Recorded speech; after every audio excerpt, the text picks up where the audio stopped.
ये biomolecule start करेंगे। ठीक है, देखो यहाँ पे कह रहा है पहले ओल्डेस्ट जो डेफिनेशन दिया गया था वो दिया गया था कि CxH2OY को फॉलो करना चाहिए, लेकिन यहाँ पे एसिटिक एसिड भी फॉलो कर रहा था उसको। बल्कि ऐसा था कि रैमनोज जो था, जो कि शुगर था, कार्बोहाइड्रेट था, लेकिन वो फिट नहीं आ रहा था इसमें, तो इसलिए न्यू डेफिनेशन आई, ऑप्टिकली एक्टिव पॉलीहाइड्रोक्सी एल्डिहाइड और कीटोन और on which hydrolysis give such compounds. ठीक है, मोनोसेक्राइड में आपके ग्लूकोज, मैनोज, जाइलोस, गैलेक्टोज और फ्रक्टोज भी आते हैं। ओलिगोसेक्राइड्स मतलब 2 से 10 के बीच में जो आते हैं उनमें सुक्रोज, माल्टोस, लैक्टोस आते हैं। पॉलीसेक्राइड में स्टार्च, सेलुलोज, ग्लाइकोजन और डेक्स्ट्रिन भी आते हैं। डेक्स्ट्रिन भी याद रखना है। 3 कार्बन वाले को एल्डोट्रायोस या तो कीटोट्रायोस बोलते हैं, ऐसे 4 कार्बन वाले को एल्डोटेट्रोस या कीटोटेट्रोस बोलते हैं। रेड्यूसिंग शुगर्स वो सारे ही मोनोसेक्राइड और डाइसेक्राइड्स होते हैं, एक्सेप्शन है शुगर। ठीक है, नॉन रिड्यूसिंग क्या होता है? नॉन रिड्यूसिंग जो होता है वो टॉलेंट टेस्ट नहीं देता है। ग्लिसरल्डिहाइड का स्ट्रक्चर देखना है, और डी फैमिली में ये देखो, ये आपका ग्लिसरल्डिहाइड है। कौन सा? D glyceraldehyde. यहाँ पे हम HCN के साथ रिएक्शन करें तो ये यहाँ से साइनोहाइड्रिन बन गया। क्या बन गया? साइनोहाइड्रिन बन गया। उसके बाद हम HNCl2 और प्लस HCl और डाइबाल ऐसे जब कराते हैं तो ये जो CN होता है ये किस में चेंज हो जाता है? CHO ग्रुप में चेंज हो जाता है। और इरिथ्रोज जो होते हैं वो क्या होते हैं कि जो सेम साइड में प्रेजेंट हो H, और डी इरिथ्रोज क्या होते हैं? जब डिफरेंट साइड्स पे प्रेजेंट्स हो। ठीक है, उसके बाद फिर आपका ये डी ग्लूकोज का स्ट्रक्चर देख लो, डी ग्लूकोज का। उसके बाद देखो कह रहा है ऑल एपीमर्स आर डायोस्टीरियोमर्स। सारे ही एपीमर्स डायोस्टीरियोमर होते हैं, लेकिन सारे डायोस्टीरियोमर एपीमर नहीं होते हैं। एपीमर में सिर्फ एक ही कायरल सेंटर पे कॉन्फ़िगरेशन चेंज होता है। एनोमर्स क्या होता है? साइक्लिक एपीमर को हम लोग क्या बोलते हैं? एनोमर कहते हैं। क्या बोलते हैं? एनोमर बोलते हैं। ये क्या होता है? हवार्थ, इसको हम लोग बोलते हैं हवार्थ स्ट्रक्चर। ये इसका जो कॉन्फ़िगरेशन चेंज होता है वो C1 पे चेंज होता है। ठीक है, यहाँ पे देखो ग्लूकोज का स्ट्रक्चर किस तरीके से है। अल्फ़ा देखो, अल्फ़ा में क्या है? H है इधर और H इधर है, मतलब दोनों सेम साइड है, तो वो अल्फ़ा हो जाएगा। बीटा में क्या होगा? H यहाँ है, OH यहाँ है, तो ये आपका बीटा हो जाएगा। म्यूटा रोटेशन क्या होता है? जब अल्फ़ा बीटा इक्विलिब्रियम पोजीशन पे हो तो उसे हम क्या बोलते हैं? म्यूटा रोटेशन बोलते हैं। म्यूटा सुक्रोज जो होता है वो आपका म्यूटा रोटेशन नहीं होता है। ठीक है, सुक्रोज को अगर हम लोग हाइड्रोलाइज करते हैं तो वो ग्लूकोज और फ्रक्टोज में चेंज होता है। ऐसे स्टार्च या सेलुलोज को हम लोग हाइड्रोलाइज करते हैं तो ये ग्लूकोज में चेंज होता है। ठीक है, हम फिर अगर हम ओपन चेन वाले को हम रिएक्शन करवाते हैं ग्लूकोज का HI या रेड फॉस्फोरस से, तो हम वहाँ पे इसको बोलते हैं ये एनहेक्सेन भी कन्वर्ट हो जाता है। किसमें? एनहेक्सेन में। और वहीं जब ग्लूकोज हाइड्रोक्सिल एमीन के साथ करता है NH2OH के साथ तो वो ऑक्साइन बनाता है। फिर जब HCN के साथ करता है तो वो साइनोहाइड्रिन बनाता है। तो ये इंडिकेट कर रहा है कि आपके ओपन चेन में आपके प्रेजेंस है किसकी? कार्बोनिल ग्रुप की। उसके बाद फिर जब हम यहाँ पे ये ग्लूकोज का रिडक्शन करवाते हैं तो क्या होगा? रिडक्शन में ये भी CHO क्या जाएगा? CH2OH में कन्वर्ट हो जाएगा। इसको ही हम सॉर्बिटोल या तो क्या बोलते हैं? ग्लूसीटॉल बोलते हैं। तो वही कह रहा है, जब हम इसका रिडक्शन करवाते हैं तो वो सॉर्बिटॉल या ग्लूसीटॉल में कन्वर्ट हो जाता है।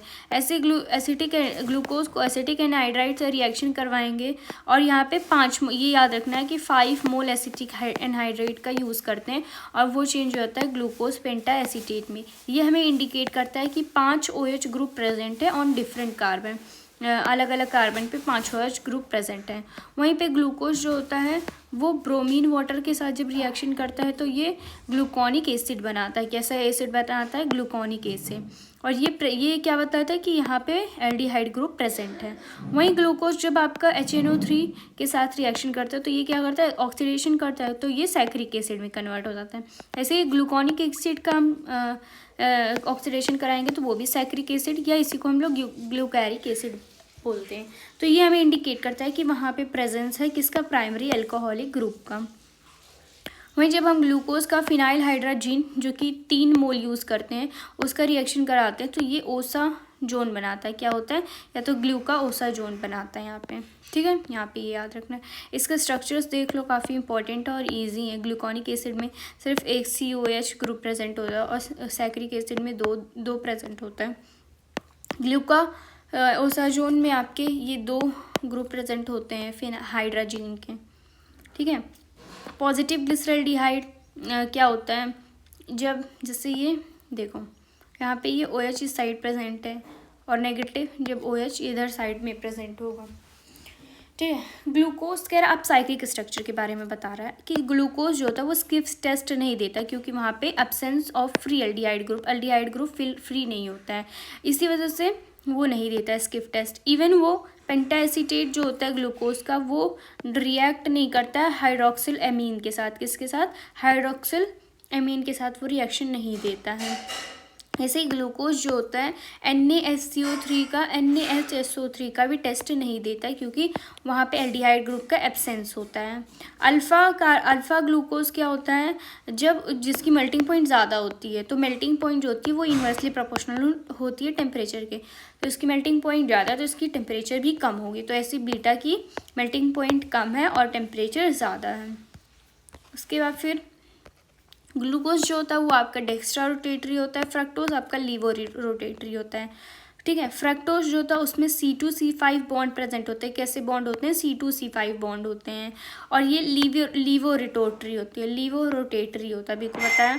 और इनके स्ट्रक्चर देख लो, अल्फ़ा डी फ्रक्टोफ्यूरेनस के, इसमें क्या होता है? अल्फ़ा में CH2OH और CH2OH सेम साइड में प्रेजेंट होते हैं और यहाँ पे ये डिफरेंट साइड में प्रेजेंट होते हैं, बीटा डी माइनस फ्रक्टोफ्यूरेनस में, ठीक है। और सुक्रोज में क्या होता है? आपकी अल्फ़ा ग्लूकोज और बीटा फ्रक्टोज आते हैं। कौन? अल्फ़ा D प्लस ग्लूकोज और बीटा D माइनस फ्रक्टोज यहाँ पे जुड़ते हैं, तो यहाँ पे C1 और C2 कार्बन का मतलब बॉन्ड बनता है।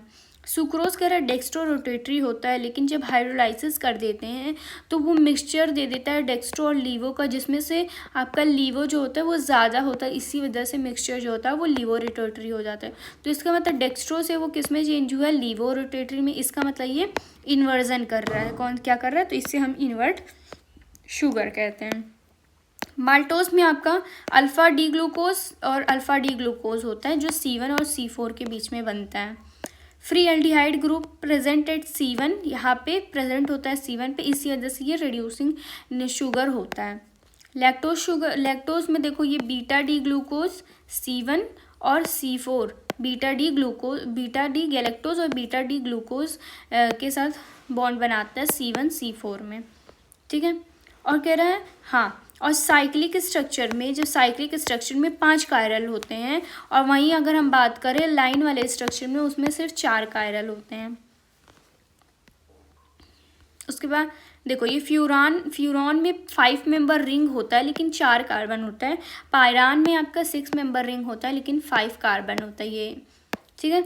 अल्फ़ा बीटा क्या होते हैं? एनोमर्स होते हैं और DL जो होते हैं वो एनेंशियोमर्स होते हैं। पॉलीसेक्राइड जो होता है वो फूड स्टोरेज या स्ट्रक्चरल मटेरियल की तरह काम करता है, जैसे स्टार्च जो होता है वो फूड स्टोरेज के काम करते हैं। पॉलीमर होता है अल्फ़ा ग्लूकोज का, यहाँ पे अल्फ़ा लिंकेज प्रेजेंट होता है। 2 कंपोनेंट से बनता है, एमाइलोज और एमाइलोपेक्टिन। एमाइलोज जो होता है वो वाटर सोल्यूबल होता है, ये इनसोल्यूबल होता है। ये ज़्यादा परसेंटेज में पाए जाते हैं, ये कम परसेंटेज में पाए जाते हैं, ये ज़्यादा परसेंटेज में पाए जाते हैं। इनका लीनियर स्ट्रक्चर होता है, एमाइलोपेक्टिन का क्रॉस लिंक्ड स्ट्रक्चर होता है और इनमें C1 C4 बस लिंकेज होती है और एमाइलोपेक्टिन में चेन में C1 C4 और ब्रांचिंग में C1 C6 लिंकेज पाई जाती है। सेलुलोज जो होता है उसका भी स्ट्रेट चेन होता है तो ये अनब्रांच होता है, इसी वजह से वो आयोडीन का टेस्ट नहीं देता, ये अनब्रांच होता है। और यहाँ पे बीटा लिंकेज पाया जाता है, मतलब बीटा डी ग्लूकोज से ये बनता है, यहाँ पे बीटा लिंकेज पाया जाता है C1 और C4 के बीच में, ठीक है। ऐसे ही ग्लाइकोजन जो होता है वो सिमिलर होता है एमाइलोपेक्टिन में, स्टोर होता है लीवर में, मसल में, ब्रेन में, और ये फाउंड होता है ईस्ट और फंजाई में, ठीक है। और प्रोटीन जो ग्लाइसिन जो कि स्वीट टेस्ट करता है, टायरोसिन जो होता है वो चीज़ में आपके पाए जाते हैं, और ये एसेंशियल अमीनो एसिड के 10 होते हैं वीआईपी हॉल में टीटी करके। Valine, isoleucine, phenylalanine, histidine, arginine, leucine, lysine, and ये मेथियोनिन, ट्रिप्टोफान एंड थेरियोनिन हो जाएगा। उसके बाद फिर आपका आता है, ये देखिए, जब यहाँ पे देखो यहाँ H प्रेजेंट है, COOH प्रेजेंट, इसका मतलब यहाँ पे ये एसिडिक है, यहाँ लो pH है। तो अगर ये इसको अगर हमें इसमें चेंज करना है तो हमें इसमें H+ डालना पड़ेगा। इसको अगर हमें इसमें चेंज करना है तो यहाँ OH- डालना पड़ेगा। CO या माइनस है तो वो बेसिक है, वहाँ पे हाई pH है। कह रहा जो ज्यूटर आयन होते हैं वो न्यूट्रल होते हैं। सबसे इम्पॉर्टेंट बात, वो न्यूट्रल होते हैं और वो क्या नाम है, एम्फोटेरिक नेचर के होते हैं। कैसे होते हैं? एम्फोटेरिक नेचर के। देखो न्यूट्रल तो होते हैं लेकिन ये कंटेन करते हैं पॉजिटिव नेगेटिव चार्ज, और ये एम्फोटेरिक होते हैं। कि बनते कैसे हैं? कार्बोक्सिल ग्रुप क्या करता है? लूज करता है प्रोटॉन, और वहीं पे एमिनो ग्रुप उसको एक्सेप्ट करता है प्रोटॉन को। अगर लेफ्ट साइड पे है अमीनो ग्रुप तो क्या हो जाएगा? वो L वाला फॉर्म हो जाएगा। अगर राइट में तो D वाला फॉर्म हो जाएगा। उसके बाद फिर प्रोटीन आपके फाइब्रस हो सकते हैं या ग्लोबुलर प्रोटीन हो सकते हैं। ये जो होते हैं ये 3 डिग्री के होते हैं, दोनों ही 3 डिग्री के होते हैं। यहाँ पे पॉलीपेप्टाइड चेन रन करता है पैरेलल में। यहाँ पे वो क्या नाम है, स्पेरिकल शेप में होता है। फाइब्रस वाला इनसॉल्युबल होता है, ये सॉल्युबल होता है। यहाँ डाइसल्फाइड और हाइड्रोजन बॉन्ड प्रेजेंट होता है ये, और यहाँ और ये इसका एग्जांपल है केराटिन और मायोसिन। फाइब्रस का एग्जांपल है केराटिन और मायोसिन। वहीं पे ग्लोबुलर का एग्जांपल है इंसुलिन और एल्ब्यूमिन।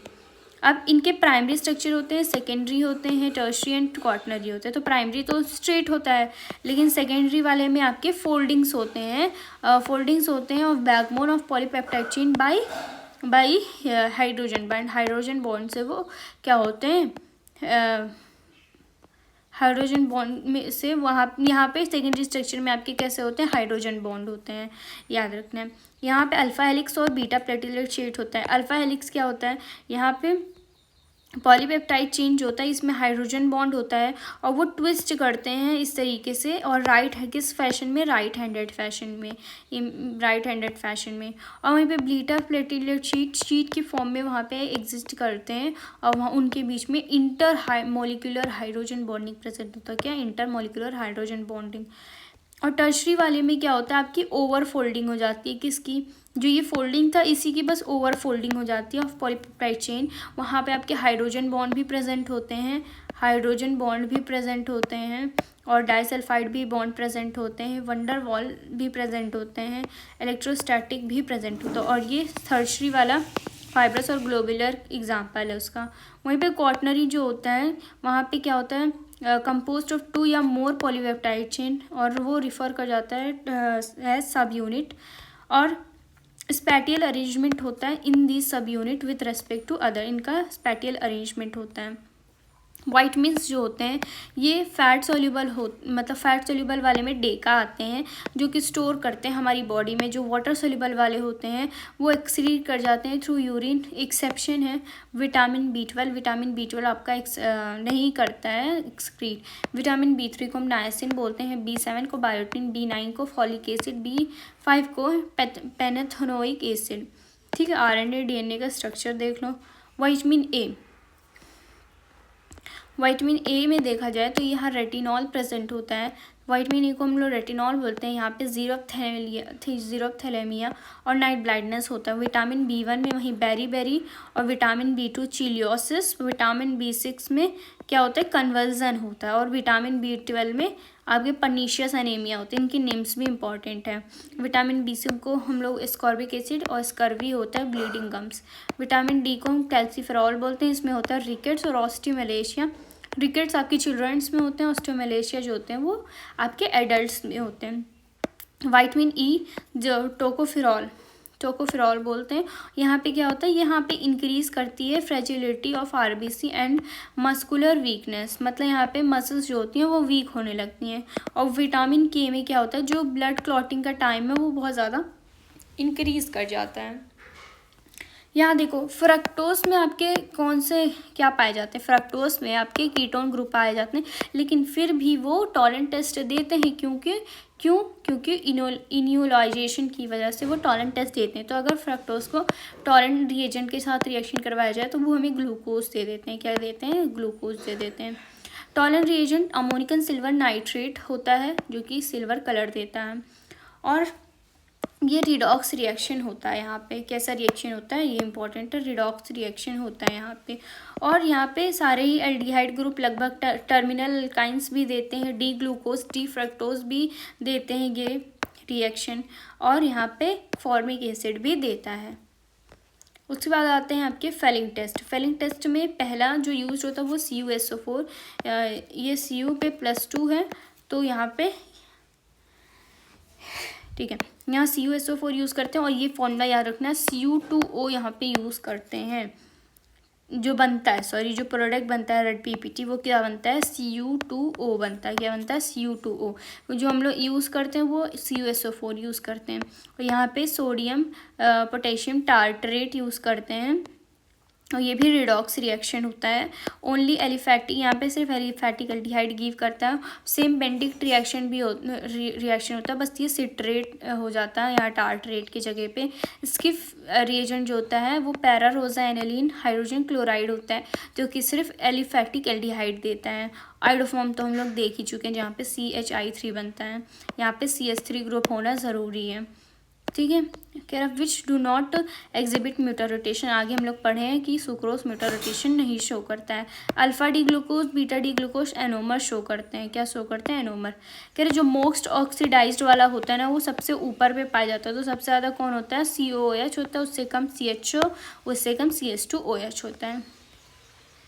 डाइसल्फाइड बॉन्ड थायोल में पाया जाता है। किसमें? थायोल में। कह रहा RNA DNA में जो कायरल्टी पाई जाती है वो किसकी वजह से पाई जाती है? तो वो शुगर कंपोनेंट की वजह से पाई जाती है।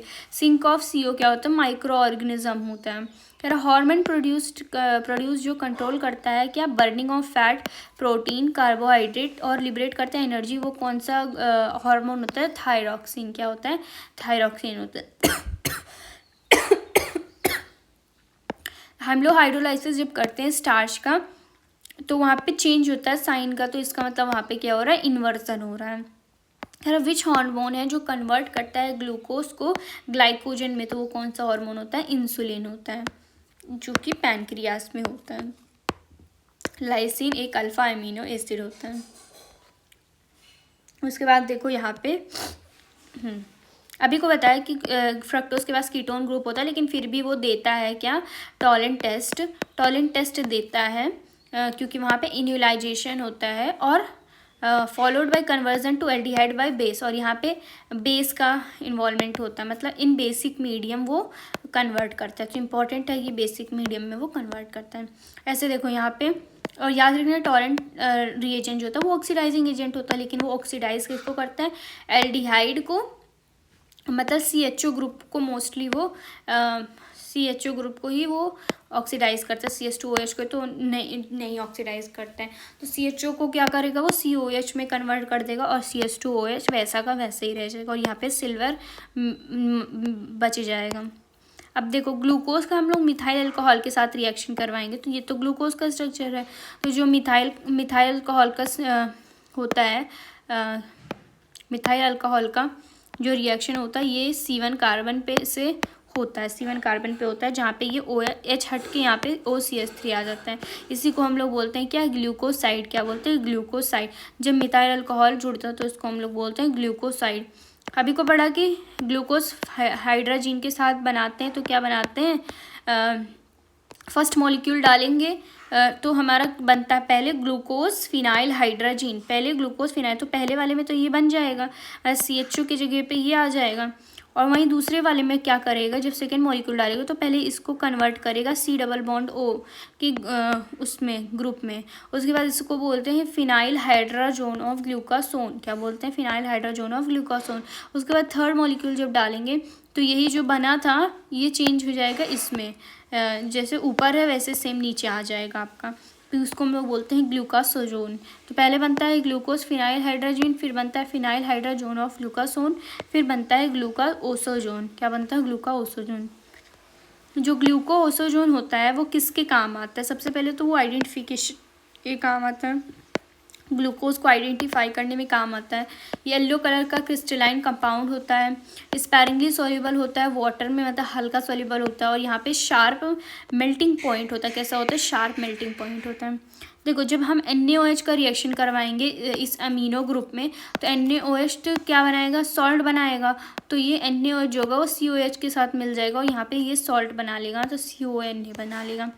वहीं पे अगर ड्राई HCl आता है C2H5OH, तो भी यहाँ पे ही जाके वो रिएक्शन करेगा किसके साथ? COH के साथ, जहाँ पे ये ईस्टर बना लेगा। क्या बना लेगा? इथाइल ईस्टर बना लेगा। हम जानते हैं BaOH का होल्टेज जो होता है वो डिकार्बोक्सिलेशन करता है। क्या करता है? डिकार्बोक्सिलेशन करता है। तो यहाँ से CO2 ग्रुप निकाल देगा, यहाँ बच क्या जाएगा? RCS2 NH2 बच जाएगा, अमीन बच जाएगा। फिर देखो अल्काइलेशन और असिटाइलेशन जो होता है वो NH2 ही ग्रुप में हम लोग कराते हैं। तो यहाँ पे NHCS3 बन जाएगा, जो उसको हम बोलेंगे एन इथाइल डेरिवेटिव। और जब यहाँ पे ये CH3 COCl बना लेंगे तो ये NHCOCH3, जिसे हम बोलते हैं एन एसिटाइल डेरिवेटिव। उसके बाद देखो ये हाँ, यहाँ पे HNO2 जो होता है वो ऑक्सीडाइजिंग एजेंट होता है। तो ये क्या करता है कि अब ये तो पहले से ऑक्सीडाइजिंग उसमें स्टेट में है, तो NH2 को क्या करता है? वो OH में कन्वर्ट कर देता है। किस में? OH में, मतलब RNH2 को ROH में कन्वर्ट कर देता है, अल्कोहल में। इम्पॉर्टेंट है ये। अब HCl जो है वो तो इसके HCl जो होगा वो किसके साथ रिएक्शन करेगा? बेस के साथ। तो यहाँ पे ये सॉल्ट का फॉर्मेशन कर लेगा। अगर वहीं PCl5 आता है तो ये दोनों के साथ रिएक्शन करेगा, जहाँ पे बनता है NH2CHCl और इसके साथ COCl बना लेगा वो। और जब ये अभी तक हम लोग ये सब अमीनो एसिड का सब पढ़ रहे हैं, अब दो अमीनो एसिड जब जुड़ रहे हैं तो वहाँ पे साइक्लिक एमाइड बन रहा है। क्या बन रहा है? Cyclic amide. फॉर एग्जांपल जब ग्लाइसिन का मॉलिक्यूल आता है, जुड़ता है, तो वहाँ पे डाइकीटो पिपराजीन बनता है। क्या बनता है? पिपराजीन। डाइकीटो पिपराजीन बनता है। क्या? जब ग्लाइसिन आता है तो डाइकीटो पिपराजीन बनता है। वहीं पे अगर बीटा एमिनो प्रोपियोनिक एसिड आएगा बीटा एमिनो प्रोपियोनिक एसिड, तो वहाँ पे एक्रेलिक एसिड बनेगा। वहीं आएगा बीटा एमिनो ब्यूटारिक एसिड, तो वहाँ पे क्रोटोनिक एसिड बनेगा। कैसे एसिड बनेगा? क्रोटोनिक एसिड बनेगा। और जब ये LiLH4 का क्या काम है? रिडक्शन का काम है। तो ये क्या करेगा? COH को क्या कन्वर्ट कर देगा? CH2OH में कन्वर्ट कर देगा। गामा अल्मीनो ब्यूटारिक एसिड आएगा तो वो गामा ब्यूटाइरो लैक्टम बनाएगा। वहीं पे ईटा एमिनो वैलेरिक एसिड आएगा तो यहाँ पे गैमा वैलेरो लैक्टम बनाएगा। फिर कह रहा है मोनोसेक्राइड जो होते हैं वो शुगर्स होते हैं, लेकिन पॉलीसेक्राइड्स कहते होते हैं नॉन शुगर्स होते हैं।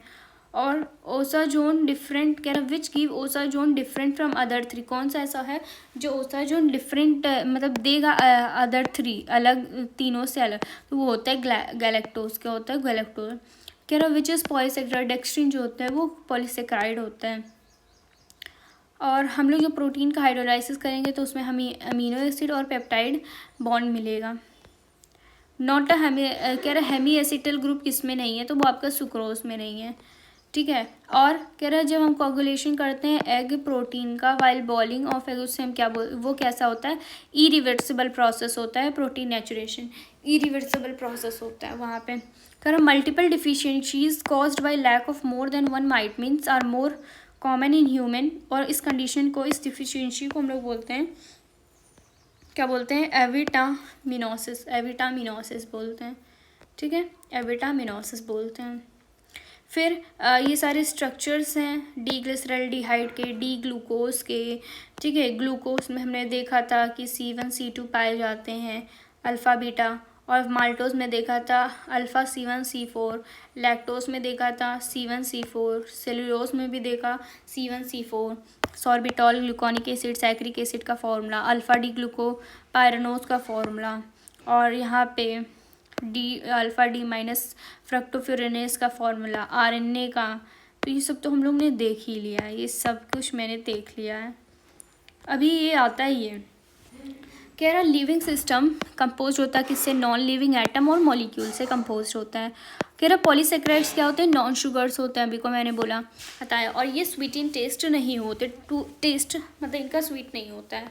और यहाँ पे 20 मोनोसेक्राइड क्या होते हैं, पाए जाते हैं। यहाँ पे 20 monosaccharides are known in nature. ठीक है, 20 मोनोसेक्राइड्स यहाँ पे पाए जाते हैं। और ग्लूकोज कहाँ कहाँ पाया जाता है? स्वीट फ्रूट्स में, हनी में और राइप ग्रेप्स में पाया जाता है। ग्लूकोज को हम ऑब्टेन करते हैं bye hydrolysis of starch. Starch का हाइड्रोलाइसिस कर दो, ग्लूकोज मिल जाएगा। कह रहा है DL जो हम लोग लेटर यूज़ करते हैं वो किस लिए यूज़ करते हैं? रिलेटिव कॉन्फ़िगरेशन बताने के लिए ऑफ पार्टिकुलर स्टीरियो आइसोमर का। ठीक है, फ्रक्टोज क्या होता है? फ्रक्टोज किस में पाया जाता है? फ्रूट में, हनी में, और यहाँ पे मेन इंपॉर्टेंट है ये वेजिटेबल्स में पाया जाता है। और ये स्वीटनर की तरह काम करता है, ये बहुत ही स्वीटेस्ट शुगर इसको बोला जाता है। और मोनोसेक्राइड को जोड़ने का कौन लिंकेज जो होता है वो क्या होता है? ग्लाइकोसाइडिक लिंकेज होता है। सुक्रोज क्या है? रिड्यूसिंग शुगर है of glucose and fructose involve in glycosidic bond so that glucose क्या है? सुक्रोज क्या है? नॉन रिड्यूसिंग शुगर है। ठीक है, कह रहे सुक्रोज आपका नॉन रिड्यूसिंग शुगर है। यहाँ पे ग्लूकोज तो आपका ग्लूकोज फ्रक्टोज तो रिड्यूसिंग शुगर था, तो यहाँ पे वो बॉन्ड में बन जाते हैं, इसी वजह से सुक्रोज क्या हो जाता है? नॉन रिड्यूसिंग शुगर हो जाता है। कह रहा है ऑल प्रोटीन्स क्या होते हैं? Alpha amino acid. इंपॉर्टेंट है, क्वेश्चन आया था। ऑल प्रोटीन्स कैसे होते हैं? अल्फा एमिनो एसिड्स होते हैं, सारे ही अल्फा एमिनो एसिड्स होते हैं।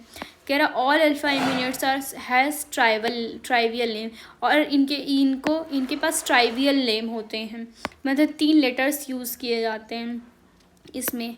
ठीक है, एमिनो एसिड जो होते हैं वो कलरलेस होते हैं, क्रिस्टलाइन सॉलिड्स होते हैं, और ये ज़्यादातर तो बिहेव करते हैं सॉल्ट की तरह रैदर देन सिंपल एमीन या कार्बोक्सिलिक एसिड। वो मोस्टली बिहेव करते हैं सॉल्ट की तरह। फिर मोस्ट नेचुरली एमिनो एसिड्स के पास क्या होता है? एल कॉन्फ़िगरेशन होता है। क्या होता है? एल कॉन्फ़िगरेशन होता है। तो याद रखना, मोस्ट नेचुरली एमिनो एसिड्स के पास एल की कॉन्फ़िगरेशन होती है। ज्यूटर आयन कहता है न्यूट्रल होता है, एम्फोटेरिक होता है, और वो zwitter ion are not charge species. उससे चार्ज स्पीशीज़ नहीं कहेंगे, भले से उसके पास चार्ज मतलब उसके उस पर होता है, लेकिन उसे चार्ज स्पीशीज़ नहीं कहेंगे। और कह रहा है कि a polypeptide with more than 100 amino acid residue have molecular mass. देखो जिसके पास कह रहा है 100 एमिनो एसिड से ज़्यादा है तो उनका मॉलिक्यूलर मास 10,000 यू से ज़्यादा है मॉलिक्यूलर मास। तो एक्सेप्शन दिया कि आपके इंसुलिन ऐसे होते हैं जिसमें सिर्फ 51 एमिनो एसिड होते हैं। कितने होते हैं? 51 एमिनो एसिड। और यहाँ पे बताया कि 3 डिग्री में एक हीम ग्रुप प्रेजेंट होता है, और 4 डिग्री में आपके 4 हीम ग्रुप प्रेजेंट होते हैं। कितने? 4 हीम ग्रुप। मोस्ट एंजाइम कैसे होते हैं? ग्लोब्यूलर होते हैं। कैसे होते हैं? ग्लोब्यूलर होते हैं। और फॉस्फोरिक एसिड जो होता है वो 5 प्राइम पे प्रेजेंट होता है आपके शुगर से। डीनेचुरेशन ऑफ प्रोटीन क्या क्या होता है? Coagulation of egg, white on boiling, curdling of egg. ठीक है, almost all enzymes are globular, जो कि बता चुके हैं। वाइट मीन्स क्या होते हैं? ऑर्गेनिक कंपाउंड होते हैं, और ये हमें स्मॉल अमाउंट में ज़रूरत पड़ती हैं to perform specific biological function for normal maintenance of optimum growth और हेल्थ ऑफ द ऑर्गेनिज्म। कह रहे vitamin E, vitamin was coined from word vital plus. Word vital plus मतलब वाइटामिन को कॉइन किया गया था फ्रॉम वर्ड वाइटल प्लस से। Amine से पहले आइडेंटिफाई किया गया, अर्लियर आइडेंटिफाई किया गया कि वाइटमिन्स में विटामिन में आपके अमीन ग्रुप पाए जा रहे थे, लेकिन फिर बाद में देखा गया अमीन ग्रुप नहीं पाया जा रहा था। तो जब बाद में देखा गया कि अमीन ग्रुप लेटर नॉट हैव, तो वहाँ पे वो उसको हम वाइटामिन से वो वाइटामिन ई को हटा दिया, वाइटामिन कर दिया, विटामिन कर दिया। ठीक है, और फिर जो सेकेंडरी स्ट्रक्चर था किसका? डीएनए किसका? जो सेकेंडरी स्ट्रक्चर था डीएनए का वो जेम्स वॉटसन और फ्रांसिस क्रिक ने दिया था। फिर सेकेंडरी स्ट्रक्चर ऑफ आरएनए वो कैसा होता है? सिंगल स्टैंड होता है। डीएनए फिंगरप्रिंट हमेशा ही अगर करता है at the tip of the finger. कहाँ पे? Tip of the finger. अगर it is same for every cell, ये सारे ही सेम, मतलब एक इंसान में सारे ही सेल के लिए सेम होता है, वो अल्टर नहीं करता है, चाहे भी जो भी ट्रीटमेंट कर लो आप। और क्या थायरोक्सिन प्रोड्यूस होता है थायराइड ग्लैंड से, और ये क्या होता है? आयोडीनेटेड डेरिवेटिव होता है किसका? Amino acid tyrosine.